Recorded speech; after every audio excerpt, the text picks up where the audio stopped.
Welcome to the self-proclaimed second best podcast of the A7FL. This is The Other Side of the Ball. I am the host of this show, Casey Cox. Alongside me, my co-host and division owner of the A7FL Nevada, Double D Derek Duncan.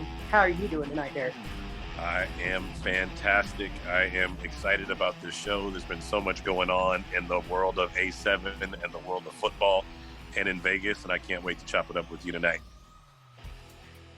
And remember, we have now our third, we're going to say permanent host on the show, the commish, Mr. Chris Vera. How you doing tonight, Chris?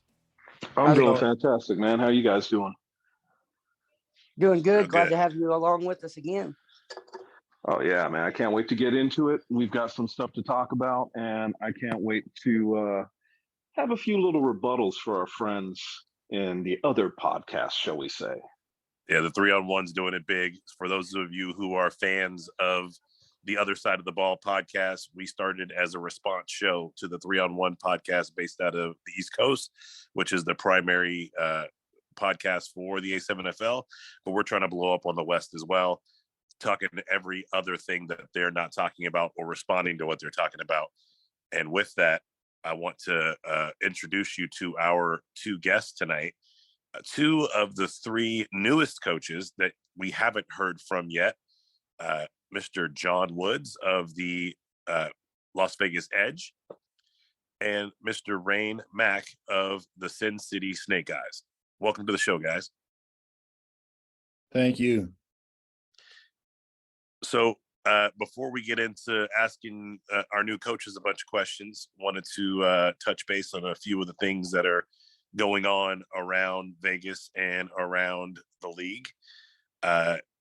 So we talked about this before, but John, Rain, you guys don't know that Friday night, your boy's being inducted into the Minor League Football Hall of Fame. Pretty excited about that. We're also going to be making a major announcement at the Hall of Fame ceremony. So I'm going to reserve that. This is the second time I've teased that, but we're going to make that major announcement at the Hall of Fame ceremony. So when that happens, I'll publicize it, and then we'll do it again on the show. And then lastly, we are in negotiations with a local broadcast company that has a sports show on air here in Las Vegas. And they are super excited to carry the fall season of the A7FL on their airwaves. So we will be taking up likely from 10 o'clock to 6 o'clock every Sunday in Las Vegas on a local broadcast channel. So all your friends and family can see, like me, the balding of the back of my head. I'm gonna have to start wearing hats, but we'll get to be on TV, mama. So I want to start with that. Guys, Chris, Casey, what do you think that means for us to broadcast our fall season? Let that sink in for a second. Yeah. I was going to say, let it sink in for a minute. Truly, let that sink in for a second. I was quiet there for a second because I'm seriously thinking about this, and I'm like, are you kidding me? Local. What does that mean for the players? We have NFL teams here, an NFL team here in Las Vegas. We've got people that are watching, people that are going to be paying attention to this. That is huge.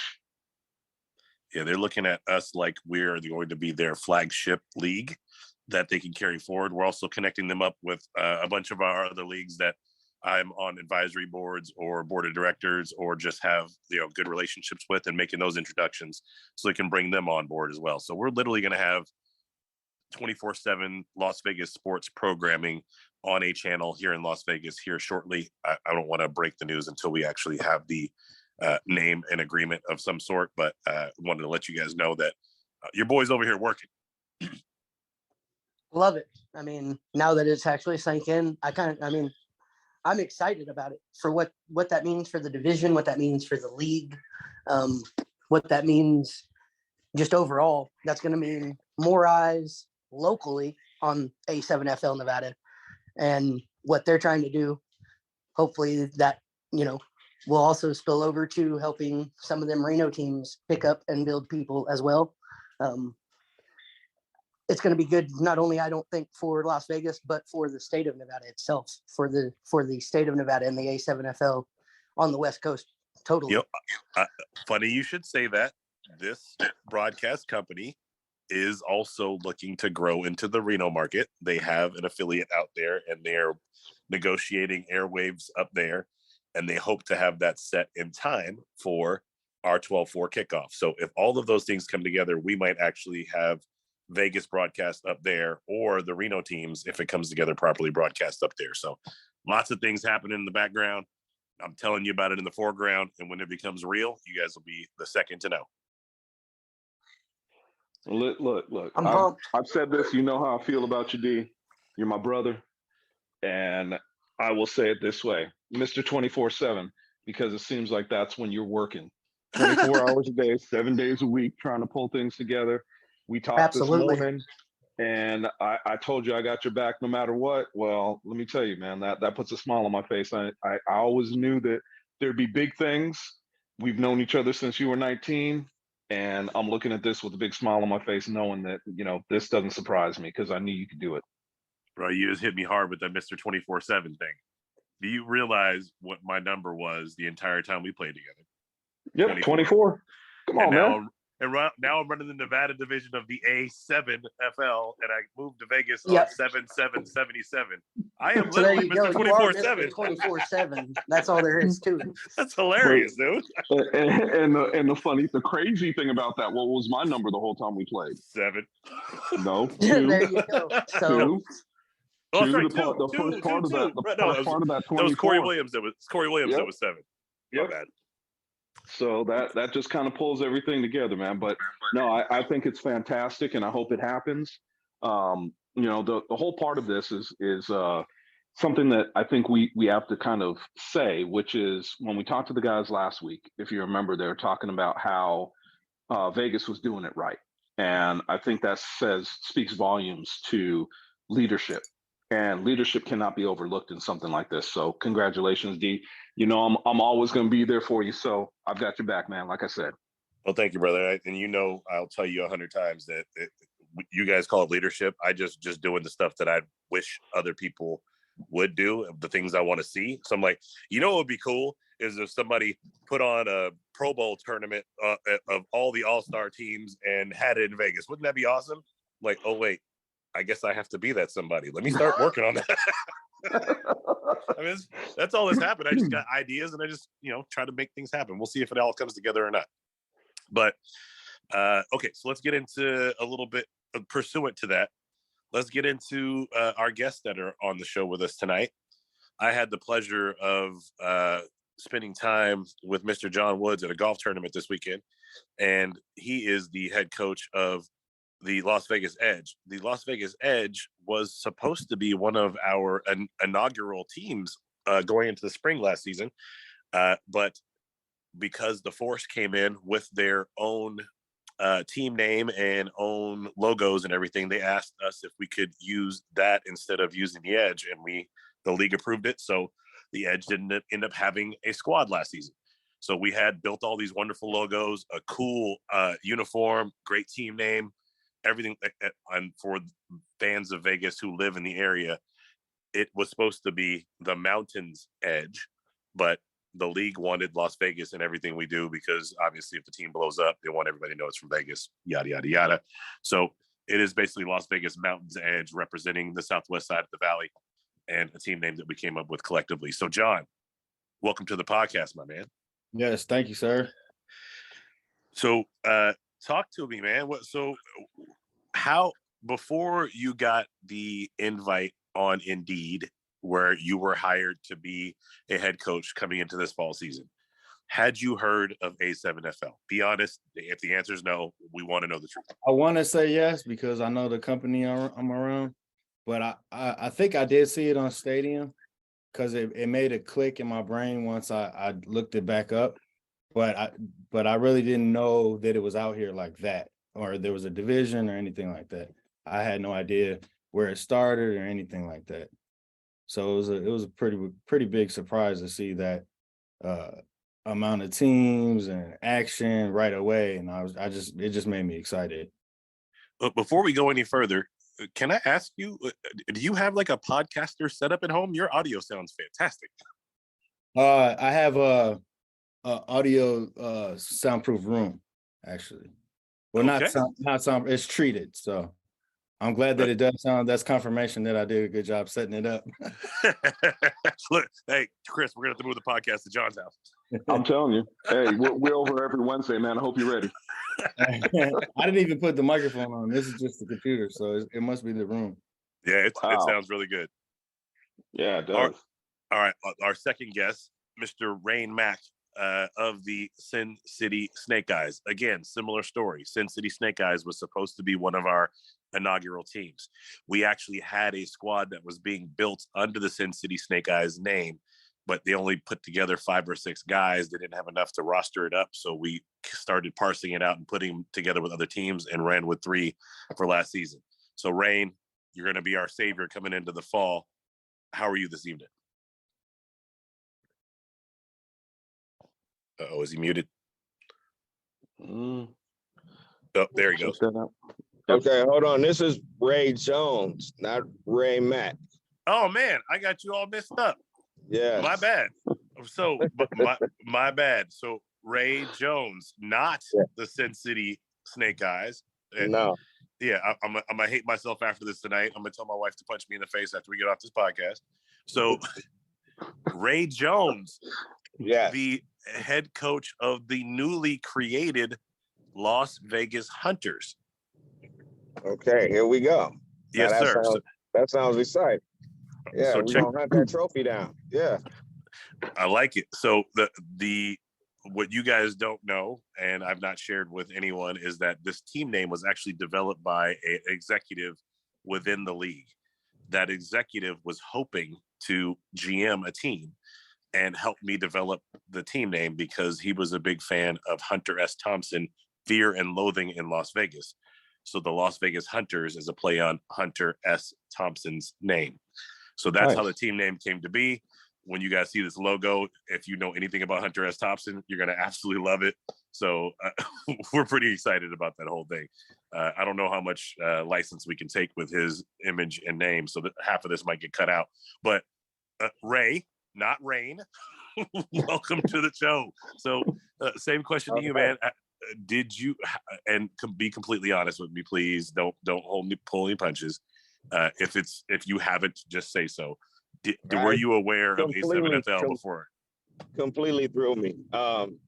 Seen it once on television. Like I said, some, random sports channel, but really didn't, take any heed to it. But then when I got here to Vegas and it started popping up because people play a lot of flag football out here. So I was like, wow. And then when you hit me up on Indeed, and then I went to go research it some more, man, I got excited. Like, for real? This is what they doing? This is a league for how long? And it's been going on for a minute now. So it's like, it's exciting to me to be a 7-on-7, no pad, no helmet, tackle football. You know what I'm saying? Man on man, mantra on mantra. Do you got it or not? Football. And that sounds exciting to me. That just sounds so exciting to me. Yeah, that energy is exactly what we're looking for, man. Every time I get into a conversation with somebody and I start explaining to them what it is, and they have the same reaction that you have, I know that us being involved with this thing is the smartest business move I've ever made in my life. And the energy we're pouring into it is hats off to you. Hats off to you. Thank you. Yeah. All right, so Ray, John, new head coaches. You got a lot in front of you. We got 3 weeks, 4 weeks, 3 weeks before our jamboree, and then an additional week before we start playing for real and putting records down. I'll start with you, John. How is the recruiting going? It's going pretty well. I've reached out to a lot of people that I knew from a 7-on-7 league at All-American Park. You guys are probably familiar. Oh, so yeah. There's a lot of teams out there. A lot of kids are interested. Just needing to get them to sign up and get going so we can really formulate the team. But, it's going to be a little process, but just be proactive about it right now. And I know everything will work out. There's a lot of great players that are interested. It's just kind of really just exposing them, just like me and Coach had never seen of it. as a month ago, they got to know too that it's out there. Something like this is great, a podcast where we can share it and catch fire. So yeah, it'll be a smooth transition, I'm predicting. Right on. Well, if nothing else, I would recommend you connect with the other coaches in our group. Invite some of your prospective guys out to check out some of their practices, just so they can see what it looks like. Mm-hmm. But absolutely use our 12-4 Jamboree date to invite as many people as possible. What the most of the league doesn't know is the Force, who ended up being our division champion, on the date of our Jamboree, which was our preseason for the pro season. They didn't have enough guys to field a squad that day. And it was spectators that came out to watch the Jamboree that were standing around talking to the coaches who weren't playing in the games, that ended up hooking up with Coach Mack and formed their team. So that Jamboree is super, super valuable. I'm trying to get everybody to tell as many people about it, get as many fans in the stands as we possibly can, have an amazing day for the fans, for the players. There's some cash prizes on the line for the winning team for the day. The offensive MVP will get a cash prize. The defensive MVP will get a cash prize. You know, just trying to drum up some additional interest, get some electricity in the air, and get people wanting to play ball for real, and understand that there's some benefits to it besides making your way onto a squad. So use that tool every chance you get. What about you, Ray? How's the recruiting going? I know that you got a lot going on right now. Just my understanding, you just coming back from a nice vacation. Well, yeah, we just came back from a staycation. Lovely. But now back to work, and now we're on quarter 4 of our job where I'm working later. So I'm just catching the podcast because I was just getting off work. I'm still in the car. And Nice. my lifey here, she's driving me. So appreciate her. Well, say thank you for us. Thank you. Say thank you.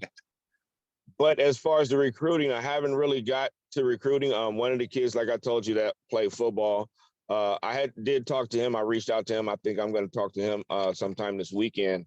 And then I'm going to try to get more involved now that I can get some weekends off. But as me coaching I-9 youth football and refereeing that, takes up a lot of time, but the Jamboree would do me a really good justice, because then I could really talk to some people and get to understanding some of the people here, because I'm not actually from Vegas. I've been in Minnesota coaching out there a whole lot, and me just coming to Vegas, I've been here 3 years, and now I'm trying to get myself planted and knowing everybody out here, knowing the community, knowing the people, knowing, what avenues to touch at. I only have a few, but I'm going to touch at them and see what I can find out, see who I can find, and see what excitement they feel about the game. But I'm just going to have to get out there, like I said, right after I can get my 4th quarter done. But I do want to do this Jamboree so that I can see how this works, how exciting it is. I want to see it live. I would just want to see it and really tune in on it. That's what I really want to get to, though. But I'm going to get out there and get recruiting, though. I plan on getting recruiting. You'll get every opportunity to see a lot of great stuff that day, but we're hoping you can come to the table with at least 10, 12 guys for that day. I'm gonna try to do my best. Like I said, I'm getting out here on this grind for myself. You know what I mean? But then again, like I said, I'm gonna get the time and I'm gonna start getting out here and doing what I need to do. Like I said, I got 3 avenues to touch up. So I haven't been there yet, but I know they're prime. I can't say it because I want to go there first. So sorry, right. Coach. No sweat. But if you haven't thought of this, I do recommend going out to the high school game of the week. Yes. Whether you're trying to recruit the guys who are going to be graduating or the guys that are coming back to watch the guys they used to play with, they're normally there for those games, and the guys you want. I would definitely go talk to the guys at Gorman. Go talk to the dudes at UNLV. Go talk to the fraternities at UNLV as well. So the fraternities do flag leagues as well, and some of those guys are basically practice squad guys for UNLV. So a lot of real great talent out there as well. So a lot of good. There's a couple of flag teams that I know of that go out there every Sunday. So I'm gonna go over there and talk to them also, because they were interested. So I got a few avenues I need to touch up at. And then the other thing is, go ahead, Chris. Yeah, I was going to say, it's interesting. We got last podcast, we were talking to the guys from Florida, and we had some guys moving out here from Florida to start up with the team and to do things. It's interesting to me to see somebody like yourself, Ray, coming out here and picking up for football because that's a game you love, and to come out here and coach. I think it's fantastic. So I applaud you for that. I think it's something you don't see every day, and you're coming out here, like you said, not knowing a whole lot, but you're out here willing to jump into this thing and put a team in and try to be competitive in this. And I think that's fantastic. I just wanted to let you know, I think it's great. Thank you. I mean, it's football. You know what I mean? It's football. Yeah. And it's Yeah, but- competitive football, and it's And- something. It's an exciting. It's exciting.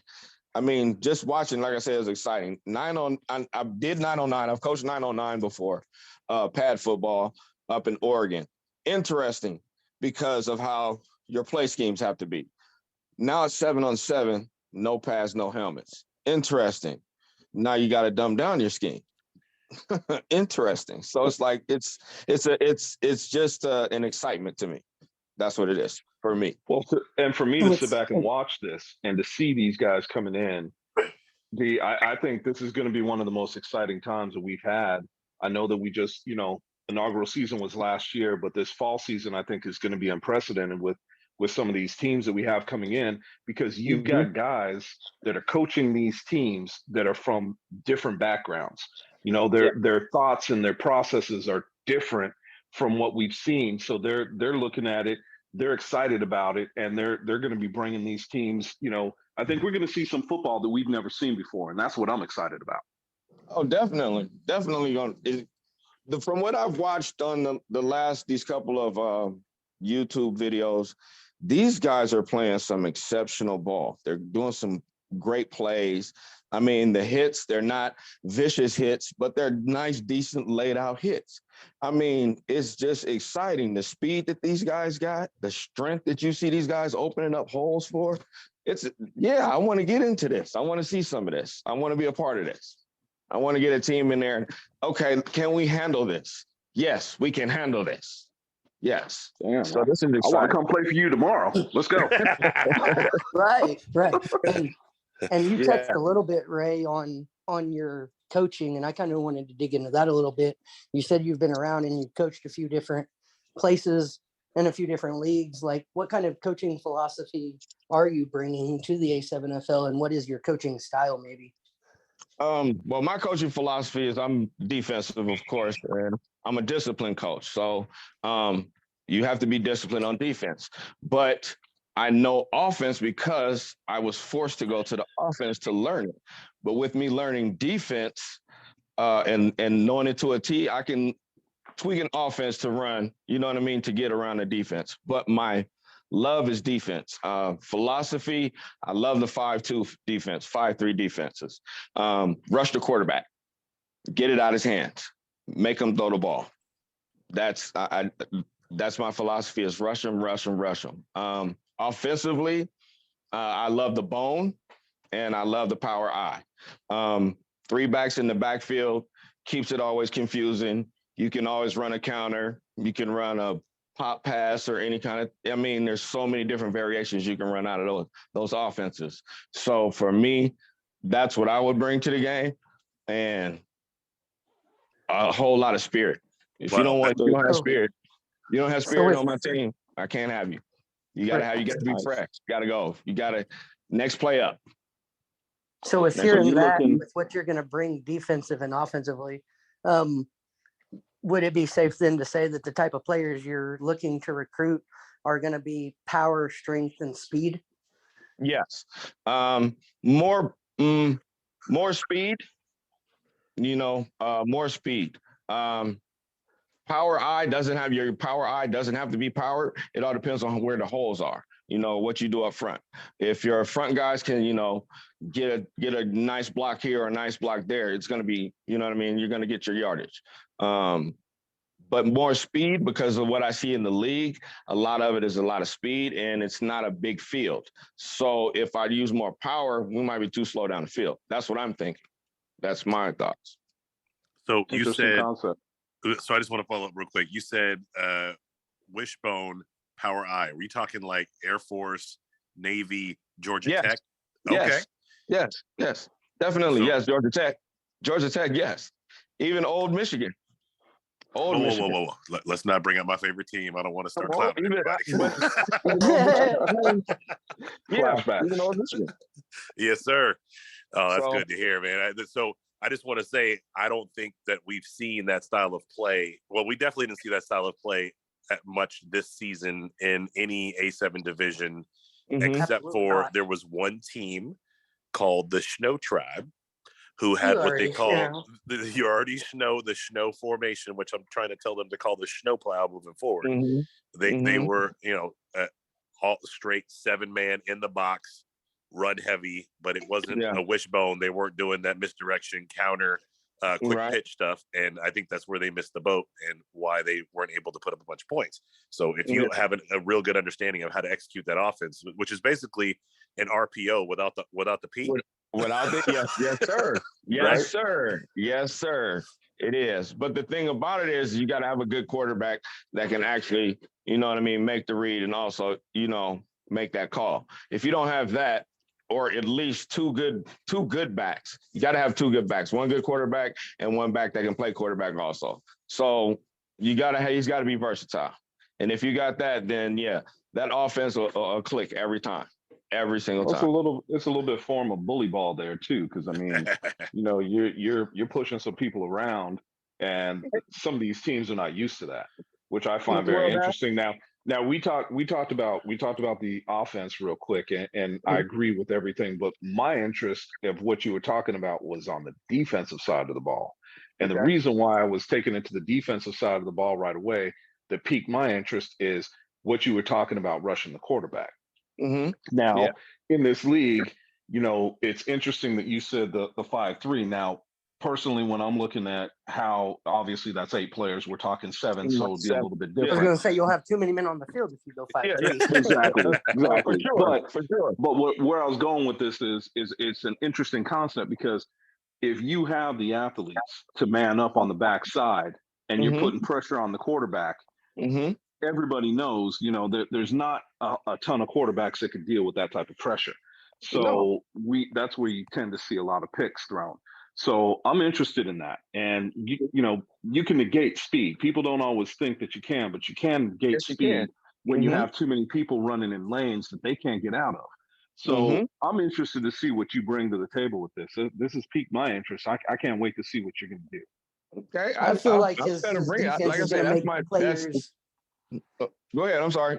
Excuse me. I was going to say, I feel like I just for what I can imagine in my mind is your defense is going to be, you already said, coming after the quarterback. So they're going to be all about making that quarterback hear footsteps and making that quarterback make mistakes so your defense can capitalize on them.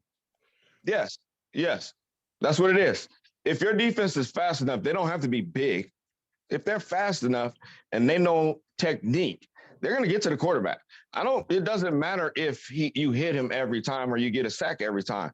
If he starts hearing that footstep, as you said, or he starts turning his head to see if you're coming, or he starts taking that next step backwards, okay, that's another yard. He's going backwards. He's going to keep going back another yard. Okay, sooner or later, that yard is going to turn into a turnover.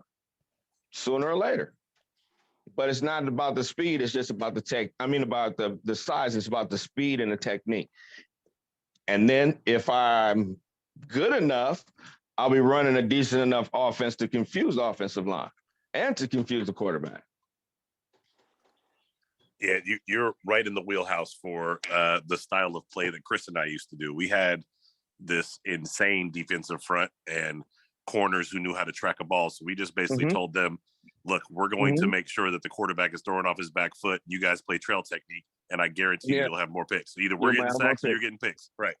If the DBs have to be quick on their feet, you got to be able to move your hips. If you can't move your hips, you can't be a DB. That's the worst thing in the league. I done seen that on those videos so many times. Guys just getting beat by turning their hip the wrong way.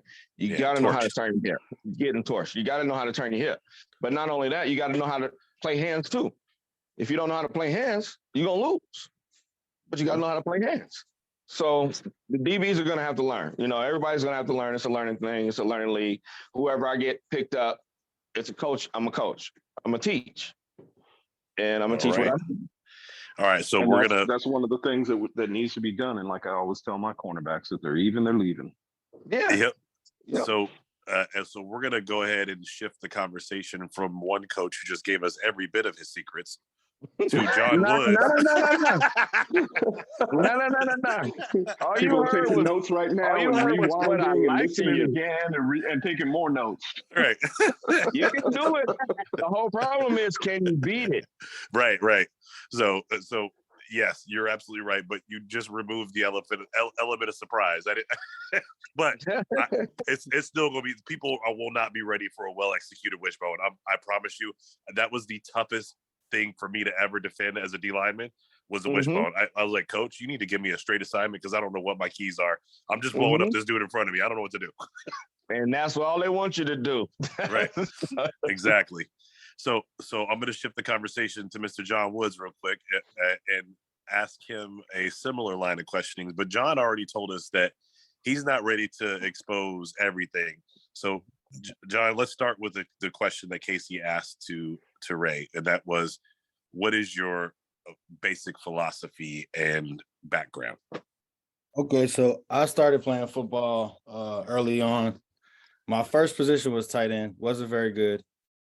Started throwing the ball around with my pops. He was like, you should go out for quarterback. So I went on to play quarterback all the way through the end of high school. I ran power I, wing T in high school, option, all the passing plays, just a kind of misdirection, expansion, contraction type offense where we could do a lot of different things based off our strengths of our actual talent on the team. So if we have a good, strong line, we're going to go that way. If we got good receivers, we're going to go that way. Running backs, I like to have running backs that also can throw. I don't want to have a very stagnant offense when it comes to just, it's going to be the same thing unless it's working. And I think a lot of people get away from what they do well. Like you were saying, certain teams you see, they could just expand on what they do well. So I want to figure out, once I get my squad, our strengths and work that offense towards it. In college, I played defensive back, so it helped me. I was always playing defensive back, but primarily I was quarterback playing growing up. But then I got to zone in on college and more philosophies and coverages. So I like a number of different coverages so that we can switch on the run, but also disguise it. Having very athletic corners and safeties who can jump, who are fast, have great footwork. Like Coach talked about, their hips, can get their eyes to the ball.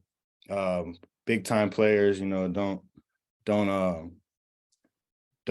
get subtle, actually expand their game during a game situation. Athletic linebackers who are smart, who can call out coverages, who aren't afraid to move from their position, go look people up on the outside, get deep, help out on the pass game, but also be the run stoppers and be that force. Athletic defensive linemen as well, who can move all around through the backfield, try to get the quarterback from all different angles, not just come with a traditional A-gap blitz every time, come off the edges, come different switches, all kind of things like that. So that's more of my defense philosophy, just from playing cornerback and also safety, and just seeing how you can roll around, and certain players get forgotten about by the offense. So it's an advantage to go ahead and take advantage of their formation and a weakness they have just by lining up. So thank you for that. Yeah, ahead, Chris, I was going to say, so before Chris, I want you to ask your question. I just want to say to Casey and Chris, now you see why I hired these dudes. we did our interviews, and to both of them, I was like, look, I know we're supposed to do a background check, but can I hire you right now? Because I love everything that you're saying, and I need this activity in the league. So, Chris, go ahead, man. Well, John, it's interesting because I'm listening to you, and I'm listening to the how you want to build a defense, and what I want to see is, and it happened to me, and I played, I'm not gonna even try to sugarcoat it. I'm 51 years old, man. I've been playing this game for a very long time. I played 20 years in the flag league. We've done some unorthodox things in our league. D will tell you, 8-on-8 is a little bit different, obviously, than 7-on-7. And of course, it's much different than 11-on-11. So I'm very interested to see how your thoughts transfer into this 7-on-7 league. And I think that, what you're talking about defensively and scheme wise, I think you're going to get some really good ideas of how to build your defense. And I want to see that, man, because I'll be honest with you, I think that one of the biggest problems, and most people don't talk about it, but one of the biggest problems in this league is defense. And most guys don't understand, when you build a good defense, when you build a defense that is flexible, that understands this game, you could be dangerous.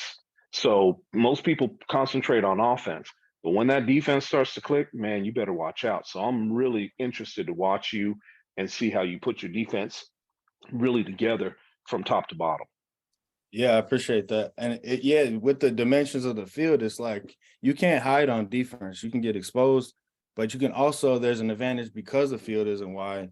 You can get involved in any play from your responsibility. So exactly, you see a lot of guys, they kind of like are there on the backside and they slow down, but then there's a receiver who's only 15 yards away who actually lined up on the other side, and now he's in your post, and you didn't even see that coming, where you could have had maybe a backside pick.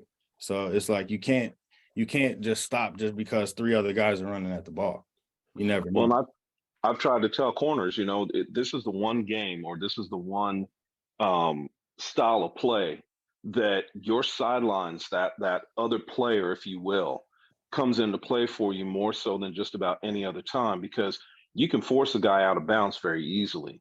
You can't take him out the play, but you can force him out of bounds very easily. Yep. And, make that hesitation be there for your linemen so they can take advantage and get a sack. So right. It's one of those things of, we talk about football smarts when we talk from any level.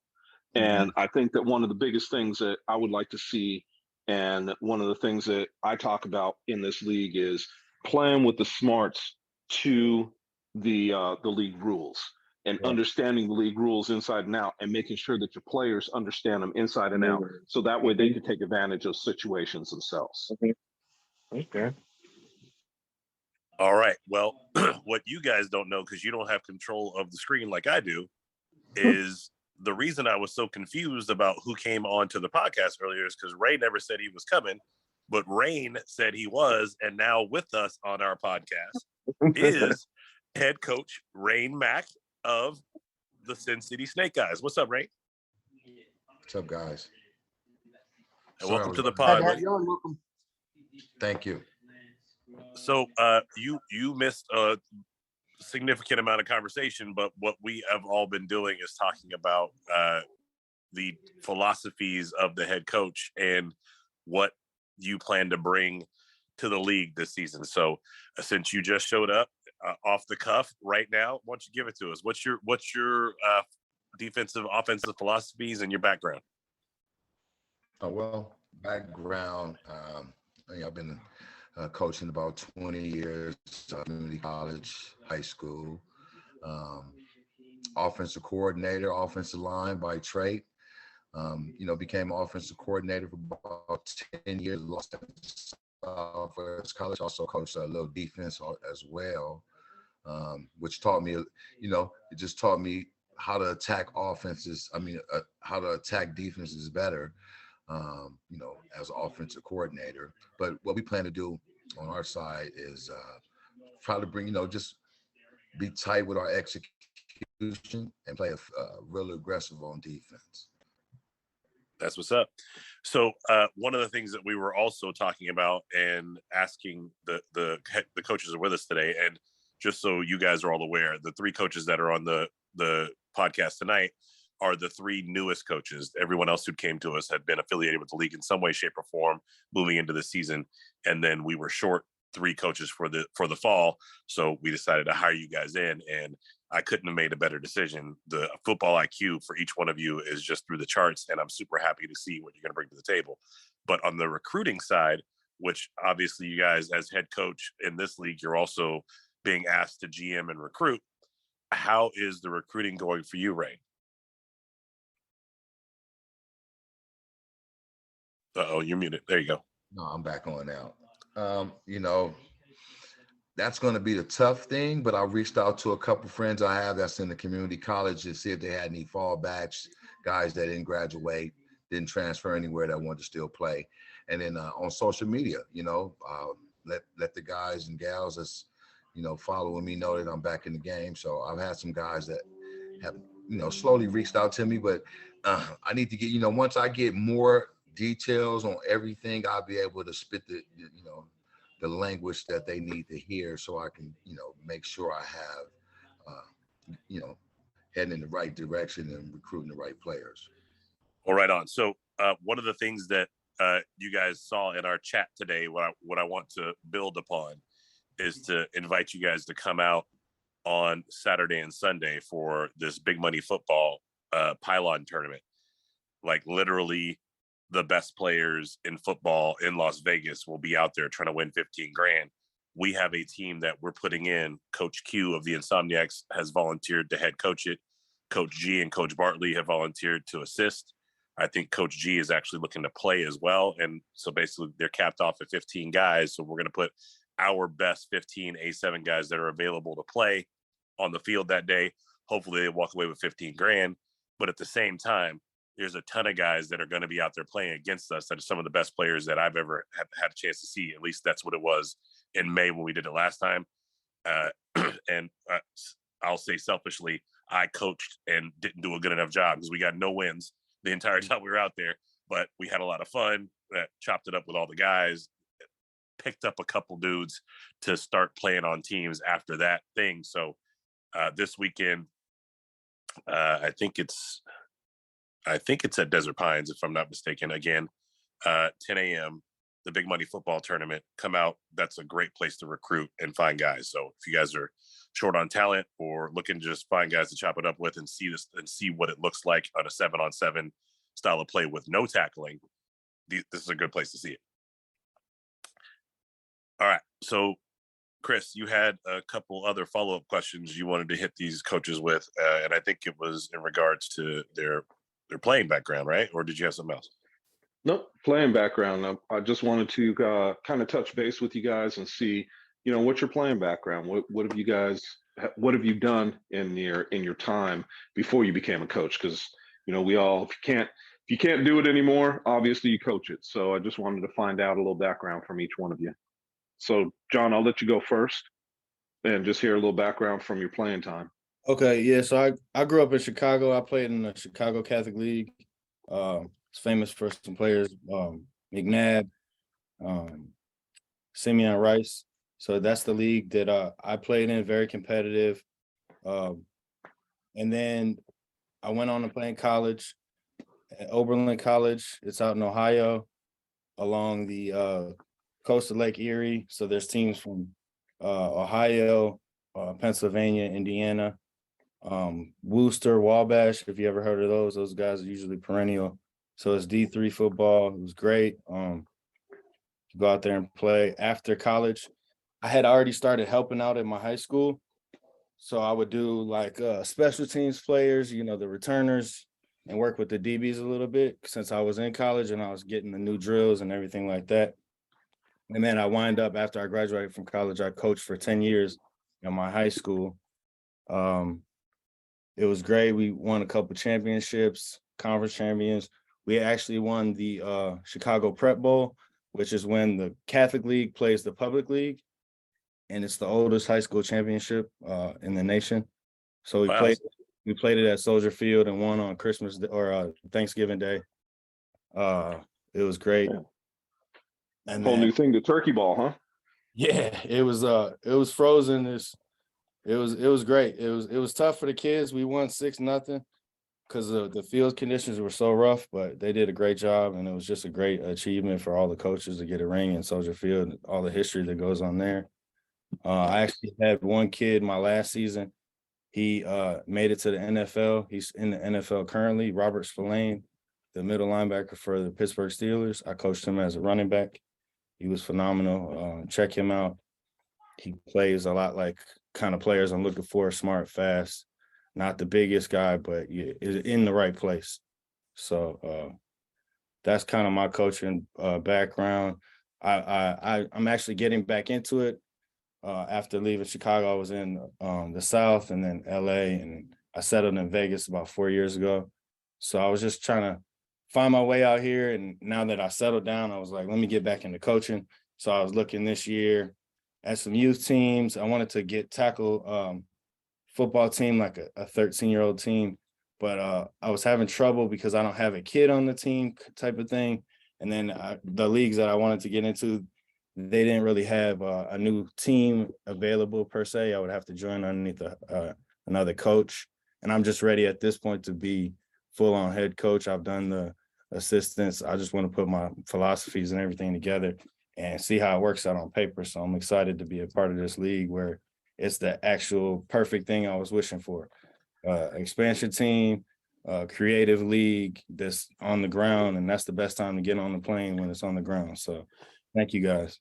Welcome to the A7FL. That was a beautiful, beautiful commercial for us, man. Absolutely. I love it.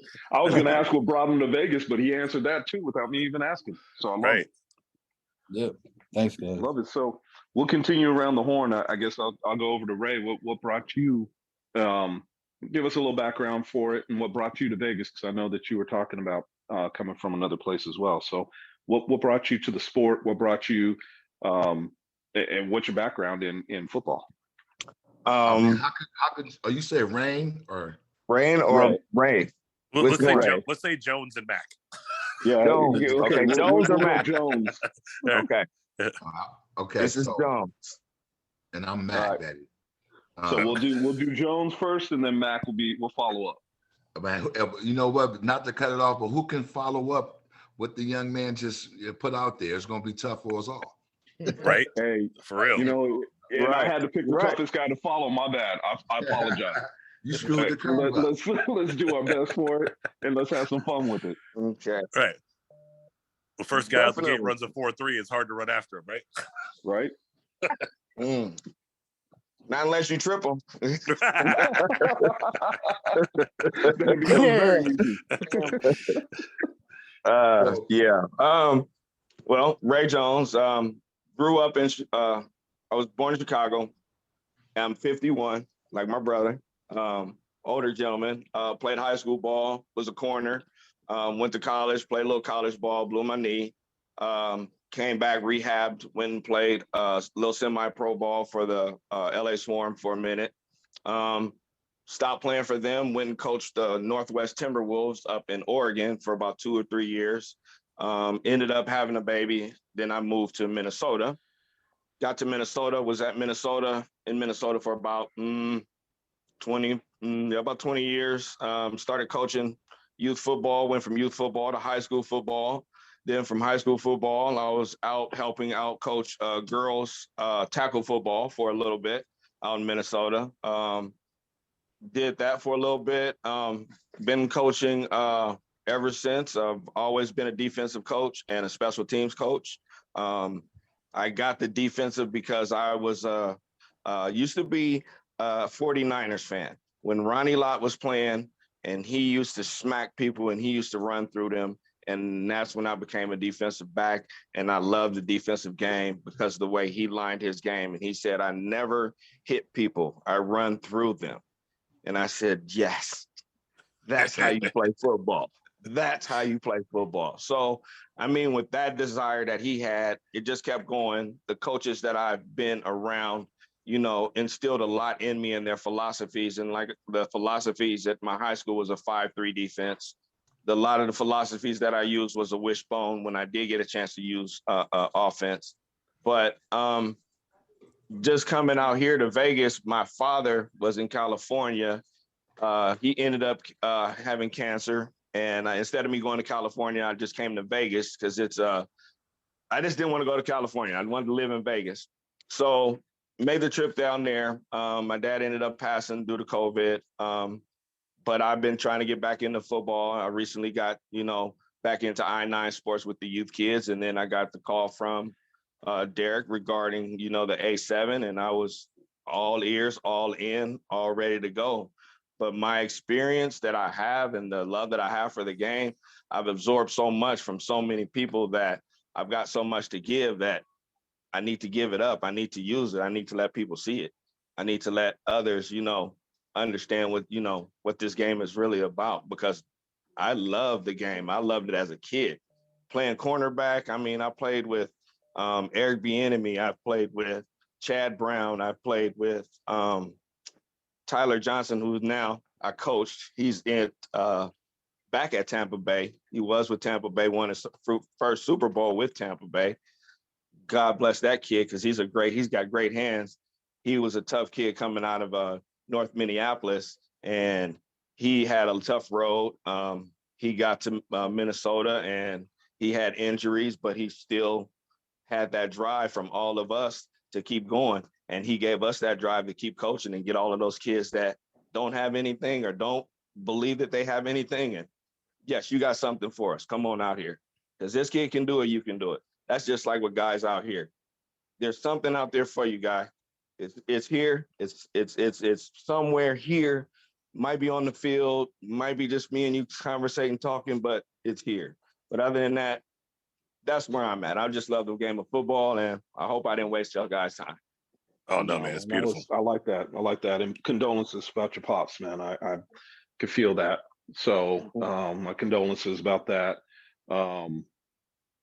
It's always tough. My grandmother died of throat cancer, so I know that it could be, one of those things. I will tell you straight out, I can't stand cancer in anybody. It's a tough way to have a family member pass. So, deepest condolences for that. If you're soft, close your ears. Fuck cancer. Yes. Yeah. Straight It out. is. But like I said, he gave me that. I got a different drive now. He gives me a different drive. It's not something that's a hole. It's more like a comfort. You know what I'm saying? Because I got a mural of him. I got a picture of my dad, so I see him every morning. So he's still here. There you go. And then I'll say the other part is Ronnie Lott. Yes. Had a displeasure and pleasure of watching that man, and one of the best safeties that I've ever seen. But I will say, yes, he is the reason that we've got the term alligator arms for a receiver going across the middle. So I know that very well. Yes. It's just, like I said, I went to a coaching clinic up in Santa Clarita, and it had a couple of, coaches that was there. This was back a long time ago. A long time ago. But when I heard Ronnie Lott talk, and I heard Jerry Rice talk, and then I heard was it Tom Flores? I heard them talk. It was something that always clicked in my mind, that I always wanted to do coaching, and I always wanted to give back what I learned just from them, just from that conversation 30 plus years ago. Maybe but that says something, man, because we're trying to coach up young men that are out of high school, young men that some are out of college, and they're looking to do something that, that's following their dreams. So, think about that for a minute. How many players get a chance to get coached by somebody with your background? So I think it's fantastic. So welcome. I can't wait to see the type of team you put on the field and that product, because I think it's going to be fantastic. And, I would tell you from ex-coach, don't get down. No matter what happens with the situation, continue moving forward. Look, and when you start to recruit and you tell people Eric Bieniemy, you're gonna win. Right? Yeah. It's a good thing, a bad thing. It's not like I can call him up and pull him out of my pocket. I know him. I went to school with him, so stuff like that. Just like Chad Brown, I went to school with him. What's Ricky Irving's? I went to school with him too. Yeah, wow, forgot about him. Yeah, but anyway, that's nor here nor there. I got to do my own thing. I got to get these guys to buy in. That's the first thing, is get them to buy in. Well, first thing is you being on this podcast and them listening to you. That's the first thing. Understanding what you bring to the table is the second.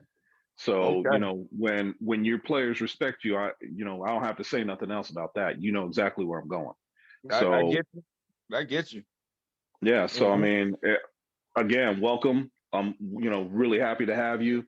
I can't wait to see what you put out there. I think that, Derek, I got to give it to you, bro. You come on, man. Well, you forgot Two about good Rain ones. before you give me my No. kudos. I Okay. haven't forgotten about them. I'm saying right now, two great ones, and I'm enjoying this. I can't wait, man. Look, Right. So I I'm can't sorry, even Mac. finish up. Mac, I'm Name sorry. is right. You're following two big guys right now. So hit us up and let's hear what you got, man. I'm interested. This is 2 for 2. Let's make it 3 for 3. All right, man. 3 for 3. Here we go. So I played high school at Lusinger High School in California, Hawthorne, California. Then I went to community college at Los Angeles Southwest, transferred to West Liberty State. After football, I played good quality football, all state, high school, junior college, All-American. Then I went to play D2 at West Liberty. And after that, I started coaching. Got a couple bowl rings as coaches in the community college level. Coached at high school. Started running NFL player development camps, for years, and always had my hand on something when it came to the youth, teaching the kids with camps.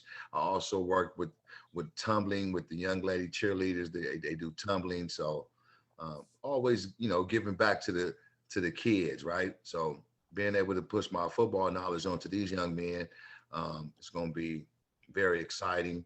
Can't move to Vegas, about 6 years ago. Got out of sports.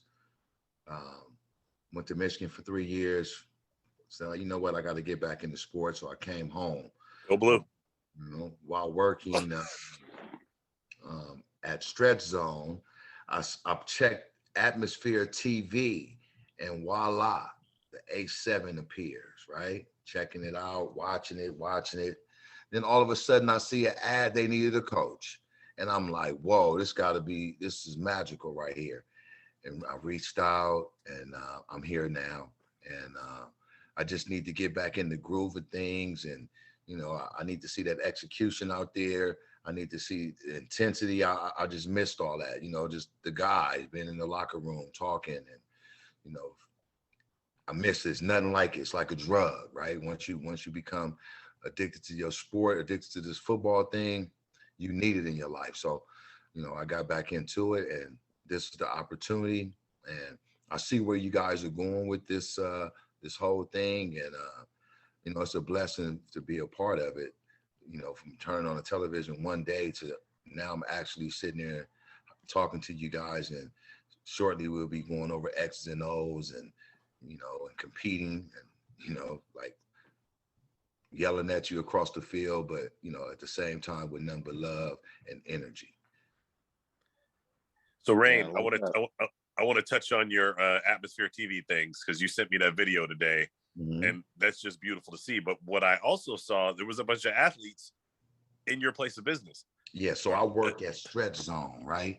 So we stretch people. Drew Brees is the owner of our locations. It was the perfect way for me to get back into sports, stretching. Then I start building rapport with people, start touching the athletes again, stretching out the athletes, getting back in the mix. So it's like, you guys need to come. All my guys on my team, we're going to get stretched out. We're going to make sure our bodies are ready to recover. Well, I'm saying it sounds like you got a built-in pipeline. Well, I'm recruiting. I got to have the Belichick effect, right? You got to try to pull all stunts, try to get some people on your team. I know this is a 100% recruit league, so we got to get out there. Hit the streets just like community college. Right on. Mm-hmm. All right, so you guys Loving all talked about youth sports. So my second announcement of the podcast is your boy has signed an agreement to be the franchise owner for Under Armour's Rise Youth Flag Football League in Las Vegas. There we go. So yeah. we're going to be Let's looking go. for Let's go. Let's go. So Yeah. we're going to be looking for coaches like yourself to take on squads here in town. Yes, And, let's go. Yes, let's go. Yes, let's my go. my hope is that we'll grab some A7 players who have coaching interests as well and have them make up your staff so they learn the ins and outs of coaching from a coach's perspective instead of just receiving the coaching as a player. There's this plan that I've had in place for quite some time when we started this thing. I want to do youth sports, have our players and coaches coach the youth teams, and then at the high school level get a little bit better and actually have high school teams, and then have a college version that feeds into our pro league. So with the UA Rise signing that agreement with me, that is step one in building the youth part, and then we're going to take it to the next level. Fantastic. Hell yes, let's go. Appreciate that. Yeah, and I don't think being in bed with Under Armour is a bad thing either. So I'm hoping that sponsorship blood rubs off on the A7FL. We can get them over here too. Well, we're gonna have teams to do that. We just got to show them what we got. Oh, and then you guys don't know this, but we are contracting with a company called Pro Am here in Las Vegas. Rain, they might be a competitor of yours, but they are going to be our certified medical trainers for all of our games and be on staff to take care of taping any injuries that happen on the field. If there's any breaks, they can set them, get them on an ambulance if they have to, but we will have live medical staff out at every game. In addition to that, every player in the A7FL in Las Vegas has the opportunity to use them as their primary care physician for free. If they don't have insurance, it's no charge. If they do have insurance, they will only charge their insurance. And for that, they just want to be involved with us and to have guys check in and promote their stuff. So we're providing our guys now with accidental care, medical, and an opportunity to showcase their talent. So the next step is player housing. So that is next on my radar. We've got at least one spot now where I can host 4 people who need transitional housing, either for a season or for a temporary until they find a job. We're trying to expand that into 20 before we get to the start of the season, and hopefully enough to actually host a 30 to 40 guys throughout a season by the time this fall season's over. So those are the medium-sized, really big things that we're working on to try to take care of our guys and to help you coaches recruit. So if you know some cats that are in Southern California or Utah or Arizona or anywhere around the country and they want to come here and play, but they don't have a place to stay, or they can't leave their job because they're medical, guess what? We got them. So we can hook them up. Okay, that sounds kind of good for me because I got some boys back east, so yeah, or Midwest. that could be a good selling point. Well, we're here for you, boss. So if you do have somebody coming, just let me know, because we're also hooking people up with jobs out here too. So if people are coming for work and looking to improve their situation. Okay. That's a good option too. We got at least 3 contractors who are ready to hire people that have 0 skills. We have a couple sales agencies that are looking to hire people whether they have 0 skills, and all 5 of them pay really well. So I think people will start looking at this as a land of opportunity for football and for jobs that while they play football until they get picked up by a paying team, or we get the sponsorship we need to start paying our guys real money. Can I just jump in and say something real quick on that end?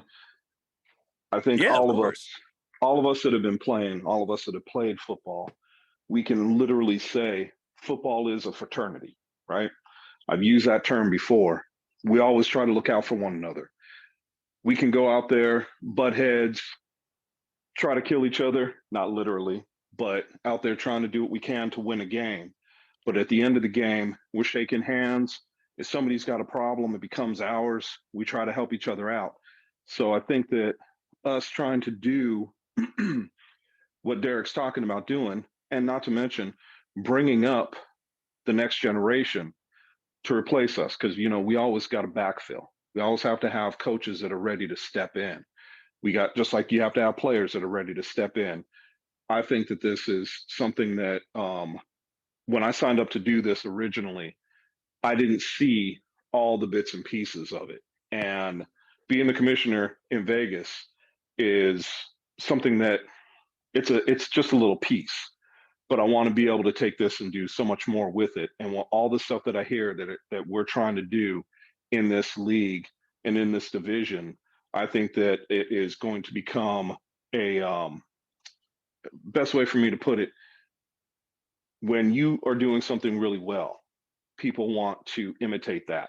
When football teams are winning a certain way, teams see that and they imitate that because they're like, wow, they're winning. We've got to do what they're doing. All this is going to do is help bring everybody, every division up in the A7FL. So we got a lot of hard work in front of us. It doesn't matter. When we're doing it together as a fraternity that I'm talking about, we start to see the positives come out of it. And that does nothing but drive all of us to be our best. So I'm loving it. I can't wait to continue doing this with all of you guys. This fall season means a whole lot to me because to have 8 teams out there now and for us to be doing what we're doing right now, talking about it, making it happen, man, I can't say enough about it. Enough good things about it. So gentlemen, I hope you're ready for the ride because I think it's going to be the ride of your life. Man, I think we should just leave it right there and wind down the podcast on that note. Chris, I don't think there's a better way to start exiting. So I appreciate everything you just said. Of course, I agree with you wholeheartedly. I appreciate everything you do for me and our friendship and how you always show up every time I need you. And Rain, Ray, John, I can't wait to bring you into this circle 1,000% where we know each other the way I know Chris and Casey. So for my host Casey, for my good friend and Commissioner Chris, and now a permanent part of our podcast, I want to thank all 3 of you for being on with us tonight. Oh, absolutely. At the end of every show, we like to give our guests an opportunity to say some parting words, whether you want to advertise for yourself, talk about your business that you run during the day if you want to do that, or if you want to send some shots at somebody pissed you off and cut you off in traffic today, whatever that is, the floor is yours. And I will start with Rain Mack. Oh, okay. Well, I don't know. I'm just fired up to get after it. Right now, all I can think about is football. I also like, we talking about things we do outside here. I work at Stretch Zone, Centennial Hills. Like I said, it's owned by Drew Brees.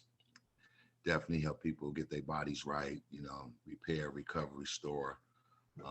Other than that, man, it's football.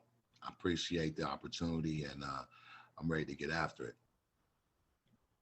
Right on, brother. All right. So I think I saw Ray Jones unmuted. Ray, do you want to take the next one? Yes, sir. Chris, John, Casey, Derek. What is it, Matt? I appreciate you guys. This is going to be exciting for all of us, especially for me to get back into this. But I just want to say a shout out to my wife, Shannon. She also had a scare of cancer, and I want to shout her out because she fought it off, and now we are good, cancer free. She's doing her thing. And to all of those that are out there fighting that cancer, screw it. Get rid of it. Let's fight it. Let's keep it going. But other than that, thank you guys. I appreciate you guys, and I appreciate the opportunity. And for any of you guys that are going to be coming out, Coach Ray, if you want to be fire, come holler. That's beautiful. All right, Mr. Woods, what you got for us? So players on that same note, if they want to come find me, I'm on Facebook, John Woods, JON WOODS, and on Instagram, John JONG Woods. I'm really excited. Still speaking out to those players. If you don't realize what this league is creating and the support that you're getting, what I wouldn't have liked to be coming out of college or even high school and jump into something like this, all the support, the medical staff, the exposure, this is amazing. So if it's not, you want to come on my team, get involved in the league some kind of way. There's going to be a lot going on further in your life. If you want to stay connected to football, to be a coach, to be a part of this league, or like I think Chris said, you know, we have a football team here. So this is only going to get bigger and bigger. And re-listen to this podcast if you need to understand the opportunity. So reach out to me. Thank you, all you guys on the panel. It was a great evening. I learned a lot. I'm really excited. I'm even 10 times excited as I was before. So thank you. Thank you so much, John. Casey, do you have any parting words and you want to take us out? Sure. My first parting word is over there on the East Coast. I know you might be full of gray hair, getting old, losing your hearing, but my name is Casey Cox. That's who I am, Casey Cox. That way you don't forget it next time. And with that said, I will take us out. Thank you. I am Casey Cox, the host of this show, alongside me, Derek Duncan, and now permanent member Chris Vera, his name as well, in case you forgot. Chris Vera, our commissioner. He is also now a part of this show. Until next time, we will see you on the other side of the ball.